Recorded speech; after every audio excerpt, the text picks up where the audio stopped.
A provincia de Pontevedra tinguiuse esta noite de azul coa vitoria do Partido Popular en prácticamente todos os concellos. Na comarca de Pontevedra, os populares conseguiron un 52% dos votos en Poio e un 43% en Pontevedra. Justamente neste municipio foi onde a agrupación liderada por Feijóo conseguiu vencer no 97% das mesas electorais. Hemos más que duplicado los resultados del Partido Socialista y efectivamente casi 15 puntos con el Bloque Nacionalista Galego que gobierna en esta ciudad. Evidentemente creo que los resultados son para estar contentos. Valorar por qué estos resultados, pues yo me temo que Galicia no es tonta. Yo creo que los gallegos saben lo que tenían, saben lo que hemos trabajado. Desde el Departamento de Galicia, con honradez, trabajo y dedicación a lo largo de estos años, creo que esto está encima de la mesa y yo creo que poca valoración más podemos hacer que decir que Galicia se merecía este resultado, que Feijóo se merecía seguir siendo presidente de Galicia y que trabajaremos muchísimo, como hasta ahora, para poder hacer una Galicia mejor entre todos.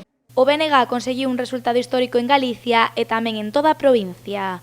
Por concellos no de Pontevedra, a agrupación de Ana Pontón obtivo un 27% dos votos e en Poio un 21%. Ademais, os nacionalistas registraron un incremento importante en prácticamente todos os concellos da comarca, conseguindo ser primeira forza en Soutomaior. Unha das claves para min foi tamén, e iso dixo moitísima xente, que votaron o BNG con ilusión e con esperanza. Ana Pontón foi quen na campaña de atraer ese voto con ese liderado que ten ela atractivo, magnético, que fai que chegue a públicos moi amplos, tanto a públicos que se declaran nacionalistas como tamén a moitas persoas que non son nacionalistas. En ese sentido, eu creo que isto confirma, se non estaba xa claro, que Ana Pontón é a líder do futuro deste país e que vai ser presidenta do goberno galego.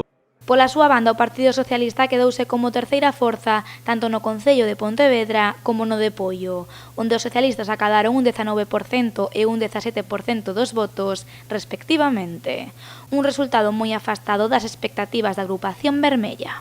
Era un momento difícil, nos mantuvimos en número de escaños, subimos en número de votos e, bueno, agora toca estes días reflexionar sobre todo pues, a mensaxe para que a próxima vez pues, cale máis, sobre todo entre a xente nova e podamos pues, recuperar as posicións perdidas. Temos un bo equipo, un bo líder como é Gonzalo, que fixo un bo traballo durante estes 2 anos e temos que seguir na mesma liña. Tanto no concello de Pontevedra como no de Poio, o cuarto posto foi a parar a Galicia en Común, cun 3% dos votos. Vox conseguiu un 2% e Ciudadanos un 1%.